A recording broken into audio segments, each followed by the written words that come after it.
Today we are talking Kiev rangefinder cameras. Let's take a look.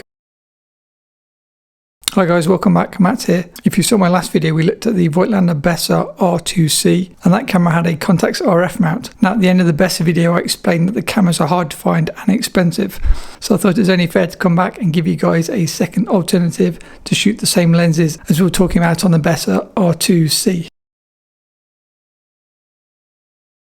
So as I just mentioned, we are looking at today Kiev rangefinder cameras. These cameras are often called Contax clones because they closely resemble some of the Contax cameras. This is actually a bad example because this is a Contax 3A and the Kievs are not similar to the Contax 3A, they're similar to the Contax 2 and the Contax 3. The Contax 2 and the Contax 3 basically look almost identical to this camera. I'll bring up a photo of a Contax to show you. So firstly, to put the record straight in front of you shouting at your screen saying, "But it's not a Contax clone." You're correct, this is not a Contax clone. I guess a brief bit of history. After World War II, the Soviets took the tooling and equipment from the Zeiss Icon factory from Germany back to the Arsenal factory in Kiev, and hence they have the name Kiev. There were quite a few Kiev cameras made between 1947 and 1987. Some of them have no light meter, such as this Kiev 4A, and then some do have a light meter on the top, such as this Kiev 4M. For any of you that like your stats, I can give you a quick rundown of the different models. So as I say, there are two types. One's without the meter. That includes the Kiev 2, the Kiev 2A, the Kiev 4A, and the Kiev 4AM. The original Kiev 2 is based on the Contax 2, and it's pretty much identical apart from the name on the front.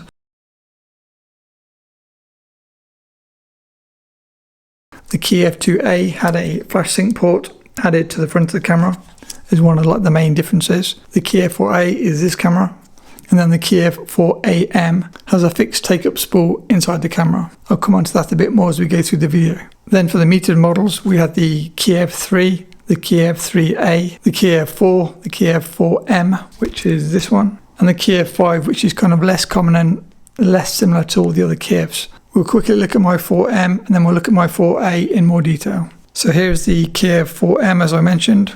The lens that often came on the 4M was the Helios 103. This is the lens that I mentioned in the Voigtlander Bessa R3A video, because this lens will also fit the Bessa. Again, I'll show a bit more of that in a second. If you have a Kiev rangefinder camera and you're not sure which one it is, there are a few kind of markings to help you work out which is which when trying to Google it. If you want to see the year of production, the first two numbers of the serial number indicate the year of manufacture. So this is a Kiev 4M type 5 subtype B or C because it has the made in USSR logo on the back or sticker. And for those of you younger viewers, CCCP stands for USSR, which is the former Soviet Union. And one more thing I'll show you on this camera because it's not on the other camera, the light meter. This model has the selenium light meter on the top, which makes it a bit more bulky. To open the light meter, you press a little button here, like so. And now you can see the selenium light meter inside. And then on the top plate, you have the light meter readout. When you want to close it, hold it down and push in, like so. I must admit, I tend not to look at the light meter because it tends not to be accurate on these older cameras. And now we'll look at this Kiev 4A in more detail because this is kind of my user camera, and this is the Kiev that I actually use.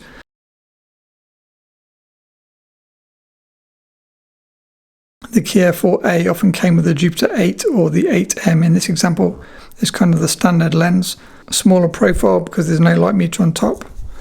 Again, if you look on the cold shoe, this one was made in 1975.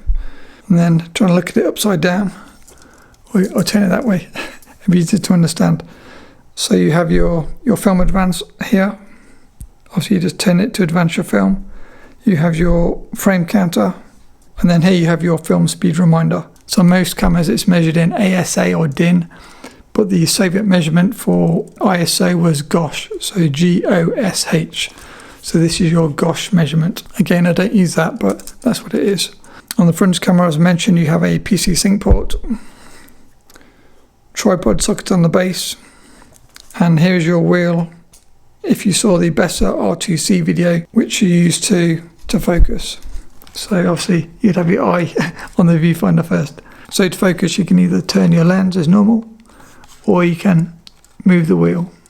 If if you use the wheel all day, it does tend to make your finger a bit sore if you're not used to it. So I'm used to using Leicas, so I just tend to turn the lens itself. I'm not sure if you can see the detail, but it has a maximum shutter speed of 1,250th of a second. Now in practice this is said to be only as fast as 1,000th of a second, or maybe even only 800ths of a second.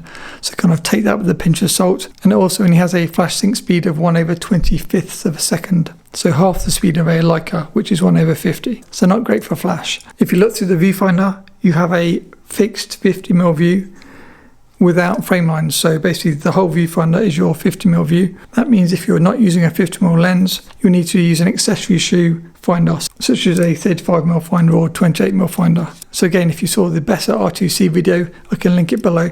One lens I mentioned in that video is the Zeiss Bygone 35 2.8. That lens fits on this camera, but I do need a additional 35mm finder to compose like the 35mm view. Now there's one really exciting fact about this camera, but I'll skip it and I'll come to it at the end because that's the kind of the best feature. When it comes to loading your film, you need to turn both of these. Full turn. I can't see what I'm doing. Right, and then give it a wiggle and the whole back plate will come off like so. So unlike the Leicas, which have a cloth shutter, this has a vertical focal plane metal shutter. I'll see if I can fire it for you. Trying to do this upside down. Ready?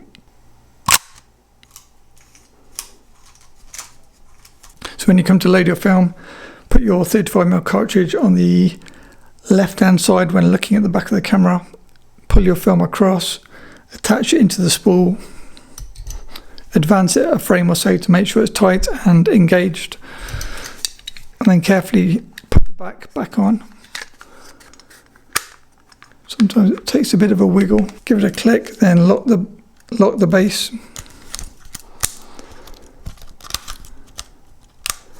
And then advance again. And you know when your film is loaded because when you turn this should also turn, and that will show that your film is engaged and it's advancing as you advance the camera. So very easy when it comes to film loading. In terms of weight, these are 560 grams without the lens, which is roughly the same as a Leica M3. So definitely more solid than the Voigtlander Better R2C.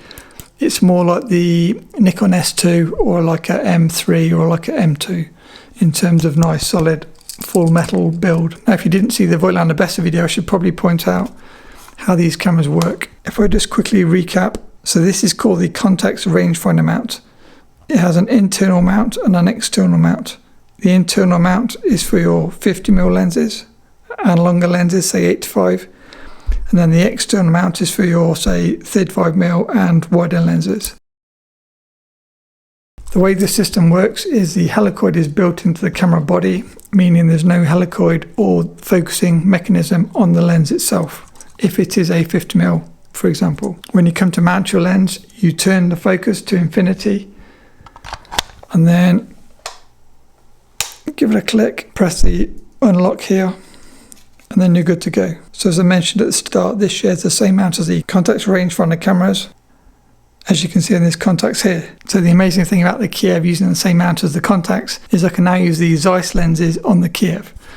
So do you want to see a pretty lens? Just look at the aperture blades on this vintage Sonar 50mm 1.5. That has got to be one of the most beautiful lenses in terms of aperture blades that I own. I can't think of a Leica lens that I have which has aperture blades quite as sexy as that. Okay, this is where the video gets interesting, potentially. Question for you. I know a lot of you might be Leica shooters, and as you know, if you follow this channel, I'm a big Leica shooter. What's the best Leica camera? Again, this is where I start some wars. The best Leica film camera is, shout it out. What is it? What is it? Correct, it is the Leica M3. I know I've probably just lost a few subscribers, but bear with me. It depends on your preference. If you shoot 35mm, the best Leica is probably the Leica M2 for you. If you need a light meter, the best Leica might be the Leica M6. If you don't need a light meter and you shoot 28mm, it might be the Leica M3. So the best Leica depends on your preference. For me, I'm a 50mm shooter and I don't need a light meter, so the Leica M3 is king, no question.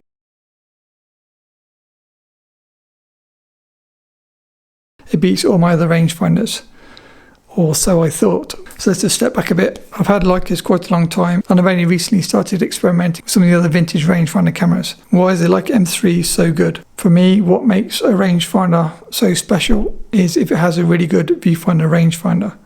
And that's why the M3 is so good. It has a 0.91 magnification rangefinder, which is parallax corrected, and has a single bright line viewfinder. So tick, tick, tick, tick. So to me, that's why it's the best. If you then look at lesser cameras, you could argue the Leica M6, that has a 0.72 magnification viewfinder, the standard model. That means when you come to critically focus a fast lens, such as the 51.4 Summilux at 0.7 meters, this is modified to 0.7 meters, it's much easier to critically focus if you have a more magnified rangefinder viewfinder. And I guess just to give a bit more information, it's not just the magnification of the viewfinder that's important, it's also the base length of your rangefinder. So the base of your rangefinder is the distance between this window and this window. Now bear with me while I do a few numbers. The Leica M3 has a base length of 68.5. You multiply that by the 0.91 magnification, that gives you your effective base length, basically how magnified the final view is. So hold that thought. 0.91 times 68.5. And then just take a second and look at the front of this camera. What do you notice? Look at the distance from here to here. It's like a small football pitch. This camera, as far as I know, has the longest base length of any rangefinder 35mm interchangeable lens camera. This has a base length of 90mm or 9 centimeters here to here. And then it has a viewfinder magnification of 0.8. And then, as I say, if you multiply base length by magnification, you get the effective base length. The effective base length of the Kiev 4A is 15% longer than the Leica M3, the king of rangefinders for me. So now we have new competition. Now there is a slight difference in price. Leica M3s are roughly £1,000. Kievs are roughly £50. So this is 20 times more expensive than this. And the question is this worth 20 times more than this? The answer is maybe. So the good news is, as you know, I'm a Leica fan, so I'm going to give the Leica M3 kind of a fair review. This review is obviously not about the Leica M3, but I'm trying to explain to you why I enjoy the Kiev 4A and why I'm actually going to use this camera in addition to owning Leica cameras. The Leica M3 is better because it's got a parallax corrected viewfinder and a nice bright line and a kind of brighter, clearer viewfinder. But it's easier to critically focus on the Kiev 4A. The Leica M3 is arguably much better built, and it also has the current Leica M mount, meaning you can buy endless amounts of lenses, both current production lenses and vintage lenses. The Kiev 4A Contax RF mount means you're limited to the Contax RF mount lenses available, which obviously are no longer produced. So there are a lot more lenses, including modern lenses, available for the M3, which are not available for the Kiev 4A or any other Kiev. And so just to recap, the effective base length, 14% longer than the M3 from my calculation. And are you ready? The Voigtlander Bessa R2C, if you got some gas for that camera after watching that video, the effective base length for this is 65% more than the Bessa R2C. So one thing it's worth mentioning while we're talking about Contax RF mount options, Voigtlander Bessa cameras, whether it's M mount, LTM mount or Contax mount, have a much shorter base length and also a reduced magnification viewfinder.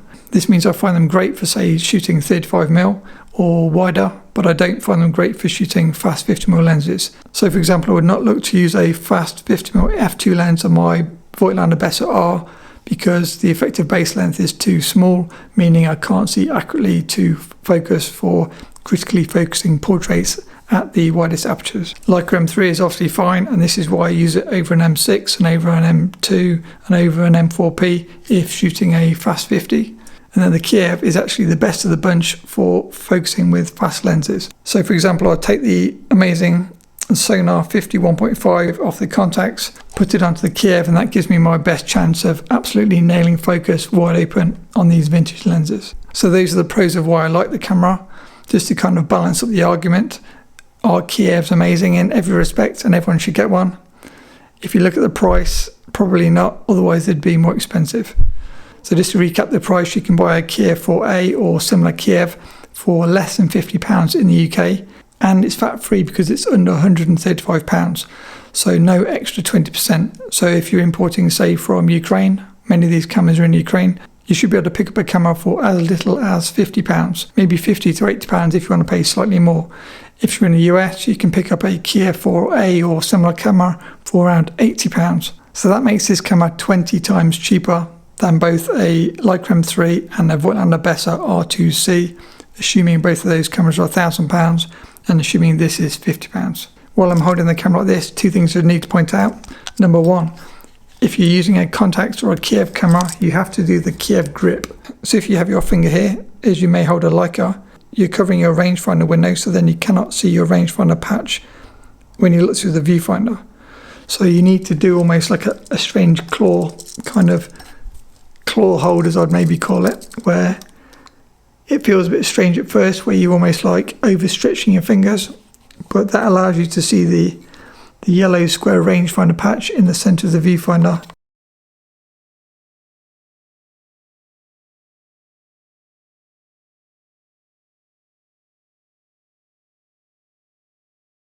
The close focus distance I forgot to mention, 0.9 meters on these cameras.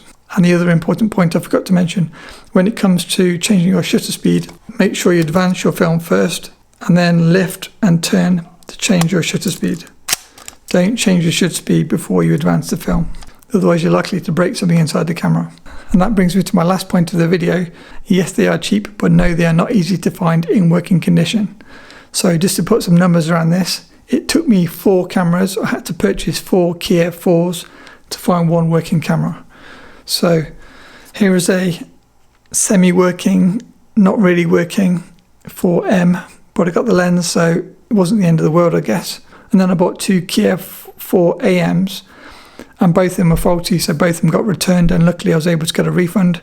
Again, watch my eBay tips and tricks if you want to make sure you don't get caught out. And thankfully the Kiev 4 at the moment is working.